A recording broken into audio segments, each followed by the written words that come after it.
बिस्मिल्लाहिर्रहमानिर्रहीम। अस्सलाम वालेकुम सारे पाकिस्तान, प्यारे पाकिस्तान जी। तो आप देख रहे हैं आज की मज़ेदार रेसिपी, छोटे छोटे मिनी रसगुल्ले जो मैंने ख़ुद घर पे बनाए हैं। मज़ेदार, शानदार, मैंने ख़ुद पहली बार तैयार किए हैं, बहुत डरते हुए कि ख़राब ना हो जाएं, लेकिन अल्हम्दुलिल्लाह बहुत मज़ेदार बने हैं। ये देखें, अंदर से भी देखने में मज़ेदार और जूसी, और ये टप टप करते हुए रस भरे रसगुल्ले। तो आप भी ट्राई कीजिएगा, इंशाल्लाह आपको ज़रूर पसंद आएंगे बनाने में, और खाने वालों को भी अच्छे लगेंगे। हमारे घर में ये सबको पसंद आए थे। मेरी मेहनत मुझे वसूल हो गई थी। मुझे ख़तरा था कि ख़राब ना हो जाएं, क्योंकि फ़र्स्ट टाइम मैं ट्राई कर रही थी, लेकिन ये अच्छे बने। और बनाए भी मैंने ये ख़राब दूध से थे। मैंने दूध रखा हुआ था, इसका मैंने दही लगाना था, लेकिन जब इसको बॉयल करने के लिए मैंने चूल्हे पे रखा तो ये फट गया और पानी इसका अलग हो गया। फिर मैंने चूल्हा बंद कर दिया, इसको ज़्यादा देर बॉयल नहीं किया। और ठंडा होने के बाद मैंने दूसरे देगचे के ऊपर कपड़ा बांधा और इसमें मैंने पनीर को अलहदा कर लिया। ये देखिए आप, कितने मज़े से मोटा मोटा सा दूध फिटकड़ी बन चुका है, फिट चुका था सारा दूध। तो अभी ये ज़्यादा खट्टा नहीं हुआ था, ताज़ा ताज़ा सा था, तो मैंने इसका पनीर बना लिया। काफ़ी सारा दूध था, अगर इसको नुकसान हो जाता अगर ज़ाया कर देते। तो मैंने कपड़े में लपेट के इस तरह से इसका पानी निकाल लिया है। अब इस कपड़े को मैं लपेटते हुए किसी जगह पे बांध दूँगी, ताकि इसका जो एक्स्ट्रा पानी है वो अच्छे तरीके से ड्रेन हो जाए और मुझे अच्छा सा पनीर हासिल हो जाए। हमारे घर में कोई दरख्त वगैरह तो है नहीं, या कोई ऐसी जगह जिस पे मैं इसको बांधती और पानी ड्रेन होने का इंतज़ार करती। तो मैंने अपने खिड़की के साथ इसको हुक के साथ बांध दिया, और नीचे मैंने इसके देगची रख दी। काफ़ी सारी देर इसका पानी टपकता रहा, सारी रात ये टपकता रहा, और सुबह जब मैंने देखा तो काफ़ी सारा इसमें से पानी ड्रेन हो चुका था। लेकिन इसके बावजूद भी हल्की फुल्की इसमें नमी रह जाती है। तो बस ये देखें, पानी इसमें ड्रेन हो चुका है। अब मैं इसको खोलती हूँ और आपको दिखाती हूँ कि ये किस तरह से तैयार हो चुका है। इंतहाई आसान तरीका है, मुझे सिरका वगैरह भी बीच में डालना नहीं पड़ा। बना बनाया सा पनीर मुझे मिल गया। इसी वजह से मुझे डर था कि मेरी रेसिपी, क्योंकि मैंने जिस तरीके से प्रोसीजर इसका होता है उस तरीके से तैयार नहीं किया। कुदरती तौर पे मुझे पनीर मिला था, तो मुझे ख़तरा था कि मेरी रेसिपी ख़राब ना हो जाए, लेकिन शुक्र है कि मेरी रेसिपी 95% कामयाब रही। तो ये देखें जी, माशाल्लाह कितना खूबसूरत मेरा पनीर बन के निकला है। बिल्कुल जो आप बाज़ार से लाते हैं उससे ज़्यादा अच्छा देखने में, और टेस्ट भी इसका मज़े का था। मैंने इसको टेस्ट किया है, और जब मैं इसको कपड़े में से निकाल रही थी तो बहुत मज़ेदार सी दूध की खुशबू इसमें से आ रही थी। ये देखिए कितनी खूबसूरत मोटी मोटी सी फिटकड़ियाँ बन के तैयार हुई हैं। अगर आपका दूध भी मसला हो जाता है, ख़राब हो जाता है, तो आप उसको ज़ाया मत करें। इसी तरह से आप उसको निकाल लें, पनीर बना के रख लें। मुख्तलिफ़ रेसिपीज़ में इस्तेमाल होता है। और अगर आप सिर्फ इसको ब्रेड पे लगा के, चीनी वगैरह लगा के अगर बच्चों को देती हैं, या पैटी सैंडविच वगैरह बनाते हैं, तो भी ये खाने में मज़ेदार है, और इसमें ताकत भी बहुत ज़्यादा होती है। तो चलिए जी, मेरा पनीर मुझे हासिल हो चुका है। अब मैं इसकी रेसिपी ट्राई करती हूँ, जो आज की मेरी रेसिपी है जो मैंने बनानी है। तो इसी पनीर में से मैं अपनी ज़रूरत के मुताबिक पनीर निकाल लूँगी, और उसमें से दबा दबा के जो पानी है वो भी निकाल लूँगी, ताकि ये अच्छे तरह से सूख जाए। रात भर टांगा रहने के बावजूद भी इसमें नमी मौजूद है, क्योंकि मोटा था पनीर, तो बीच में से साइडों से तो बह गया, लेकिन बीच में हल्के हल्के बीच में रह गया इसमें पानी। तो अब अच्छे तरीके से इसमें से मैंने पानी निकाल लिया है, और इसके मैं अब मिनी रसगुल्ले बनाऊँगी। आपने रेसिपी बहुत गौर से देखनी है, बहुत तरीके से, बहुत आराम से मैंने ये रेसिपी सीखी है। और मुझे बहुत डर था कि मेरी रेसिपी ख़राब ना हो जाए, लेकिन अल्हम्दुलिल्लाह अल्हम्दुलिल्लाह मेरी मेहनत रंग ले आई, और मुझे खुशी हुई कि मेरी रेसिपी कामयाब हुई है। अब आपने पनीर को इस तरह से रखना है, और हथेली की मदद से इसको 3 से 4-5 मिनट तक इसको मुसलसल मसलते रहना है, क्योंकि इसमें फिटकड़ियाँ सी होती हैं जो जुड़ती नहीं हैं, और वो बाद में आपके रसगुल्लों को ख़राब कर देंगी। आपने इसको मसलते हुए बिल्कुल मलाई की तरह से कर लेना है। हथेली की तपश की वजह से ये बिल्कुल मुलायम सा हो जाता है। तो मैंने अपने पनीर को बिल्कुल मुलायम कर लिया है, और अब इसके अंदर मैं थोड़ा सा कॉर्नफ्लावर डालूँगी, जिससे इसको जुड़े रहने में मदद मिलेगी। जब हलवाई वगैरह बनाते हैं वो ग़ालिबन कॉर्नफ्लावर नहीं डालते, वो माहिर हो चुके होते हैं, लेकिन घर में हमें बनाने के लिए, इसकी बाइंडिंग के लिए हमें कॉर्नफ्लावर ज़रूरी चाहिए। पहली बार मैं भी ट्राई कर रही हूँ, तो मुझे थोड़ी सी एहतियात ज़्यादा करनी है कि मेरा बैटर ख़राब ना हो और अच्छे तरीके से बने। इसमें कॉर्नफ्लावर डालने के बाद थोड़ा सा मैं और इसको मसल लूँगी, ताकि अच्छे तरीके से सारी तरफ कॉर्नफ्लावर जज़्ब हो जाए, बीच में से गूंदा जाए, और मेरे पास अच्छा सा पनीर आ जाए। ये देखें जी, मैंने कॉर्नफ्लावर गूंद के तैयार कर लिया है। अब मैं इसकी छोटी छोटी सी गोलियां बनाऊंगी, तो चलें गोलियां बनाना स्टार्ट करते हैं। आप भी अगर पहली बार ट्राई कर रहे हैं तो आप भी बड़े साइज़ के रसगुल्ले मत बनाना। बड़ी साइज़ के जो रसगुल्ले होते हैं वो कुकिंग टाइम ज़्यादा लेते हैं और अक्सर फट जाते हैं, ख़राब हो जाते हैं। पहली बार आप बनाते हैं तो फिर आप छोटे छोटे ही बनाएं। अगर आपका तजर्बा कामयाब हो जाता है तो फिर आप अगली बार बड़े भी बना सकते हैं। मैंने पनीर को टुकड़ियों में काट लिया और अब इस तरह से मैं इसको छोटी छोटी गोलियां बना लूँगी। ये गोलियां बनाते हुए बहुत मज़ा आता है, बिल्कुल आप जैसे बचपन में मिट्टी से खेलते हैं और मिट्टी के गोलियां वगैरह बनाते हैं, छोटे छोटे बर्तन बनाते हैं, तो ये इसी तरह से बनाते हुए आपको फ़ील होता है कि जैसे आप खेल रहे हों। तो खेल ही खेल में बस मैंने काफ़ी सारी इसकी गोलियां बना के तैयार कर ली। यहाँ तक का जो काम था वो सारा आसान था और खेल खेल में हो गया, लेकिन इससे अगला जो काम है उसमें आपने पल पल एहतियात करनी है और ध्यान अपना कुकिंग की तरफ रखते हुए बनाना है, नहीं तो आपकी ये पिछली सारी मेहनत और आपका पनीर ज़ाया हो सकता है। तो चलें जी, ये मैंने बॉल्स देखें बना ली हैं सारी, एक दो रह गई हैं, इनको मैं तैयार कर लेती हूँ ताकि जितना मेरा बैटर था वो सारा यूटिलाइज़ हो जाए। आपने भी इसी तरीके से अपनी बॉल्स को एक ही बार में तैयार करके रख लेना है। चले जी, माशाल्लाह मेरी सारी बॉल्स तैयार हो चुकी हैं मिनी रसगुल्ले की, और चलते हैं आगे चाशनी की तरफ और अगला प्रोसीजर करते हैं और इनको तैयार करते हैं। तो उसके लिए मैंने एक थोड़े से गहरे पेंदे वाला देगचा लिया है, उसमें मैं 1.5 प्याला चीनी डालूँगी और 1 प्याला या 1.5 प्याला ही पानी डालूँगी और इसकी चाशनी बनाने के लिए इसको मैं चूल्हे पे रख दूँगी। आपने एहतियात रखनी है, इसको ज़्यादा देर के लिए पकने भी नहीं देना, बिल्कुल पास रहना है, नहीं तो आपकी चाशनी ख़राब हो सकती है। ये देखें मेरी चीनी और पानी बिल्कुल घुलने लगा है। जैसे ही मैंने चूल्हे पे रखा है तो चीनी डिज़ोल्व होना शुरू हो गई है। जैसे ही इसमें थोड़ा सा थिकनेस आएगी, गाढ़ापन आएगा, तो मैं इसमें रसगुल्ले डाल दूँगी। आप अगर कहें कि वीडियो लेंथी होगी या लंबी होगी, आज की वीडियो मैंने खुद थोड़ी सी लंबी की है क्योंकि ये रसगुल्ले बहुत ज़्यादा एहतियात मांगते हैं।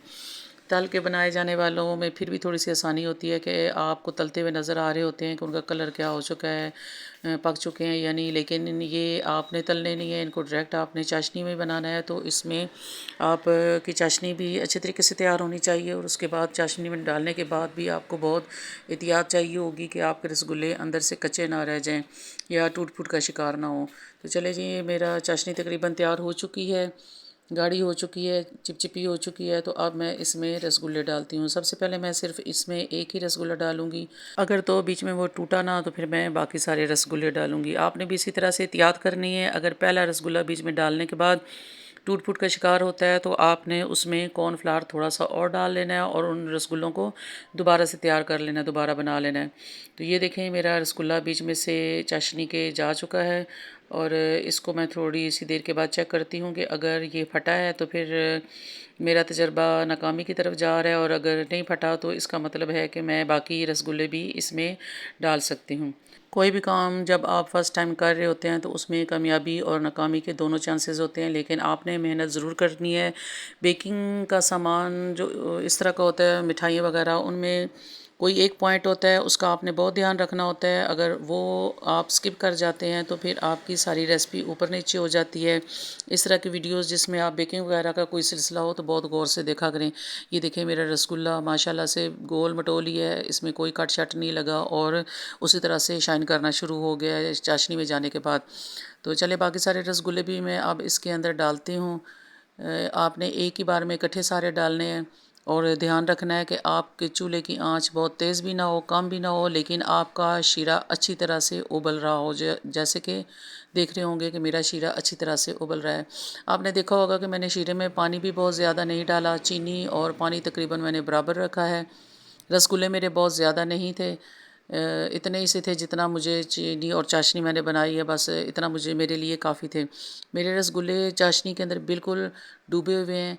इसी तरह से आपके रसगुल्ले भी चाशनी के अंदर अच्छे तरीके से डूबे हुए होने चाहिए। अब इनको 3-4-5 मिनट तक मैं पहले इसी तरह कुकिंग करूँगी, फिर इसके बाद इनके ऊपर 3-4 मिनट तक ढक्कन देकर इनको कुक करूँगी।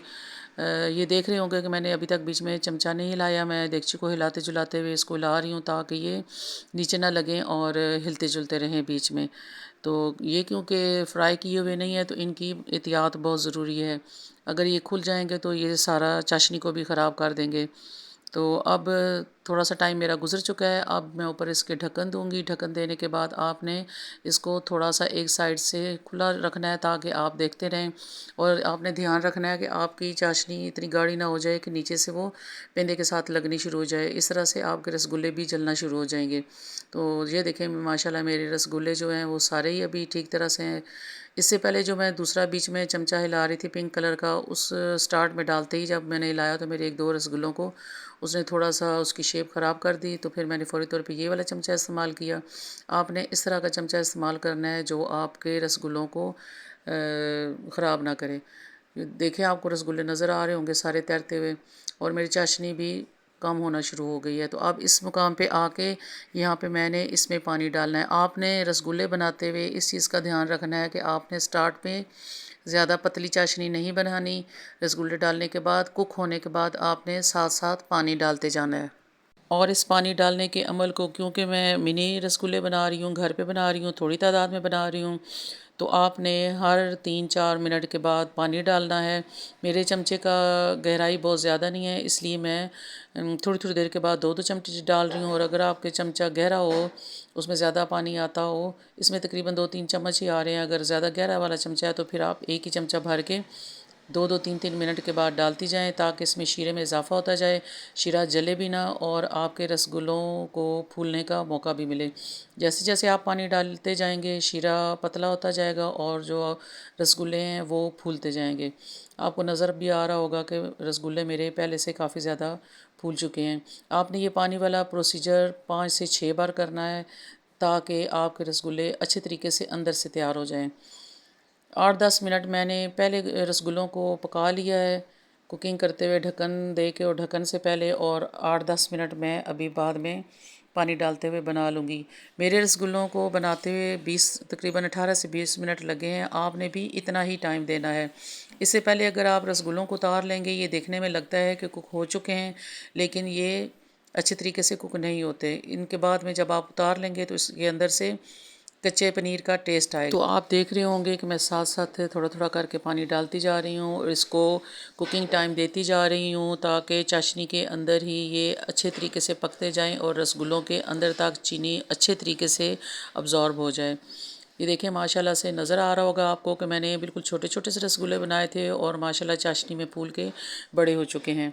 जैसे जैसे आप इनको पानी लगाती जाएंगे ये फूलते जाएंगे और इनकी लुक में भी चेंज आता जाएगा। आप देख रहे होंगे कि मेरे रसगुल्ले देखने में कितने मज़ेदार से नज़र आने शुरू हो गए हैं, लेकिन अभी ये तैयार नहीं हुए, इनको अभी और टाइम चाहिए। मैं आपको बाउल में निकाल के दिखाती हूँ कि देखने में बिल्कुल फ़ील हो रहा है कि ये तैयार हो चुके हैं। खाने में भी शायद जब आप गरम गरम इनको खाएंगे तो उस तरह से इसके टेस्ट में फ़र्क फ़ील ना हो, लेकिन जब आप इनको नीचे उतार लेंगे ठंडे होंगे तो इनके अंदर से कच्चेपन का टेस्ट आएगा।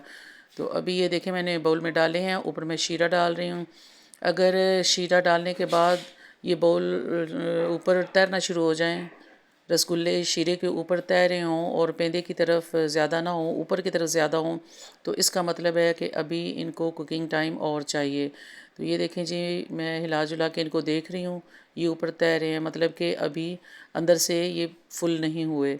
तो अभी इनको कुकिंग टाइम और देना है और इनकी आंच हल्की नहीं करनी। आप देख रहे होंगे कि मुसलसल मेरी रसगुल्लों के ऊपर झाग उसी तरह से शीरे की बनी हुई है और शीरे के अंदर ये डिप हुए हुए हैं और शीरा अच्छे तरीके से बॉयल हो रहा है।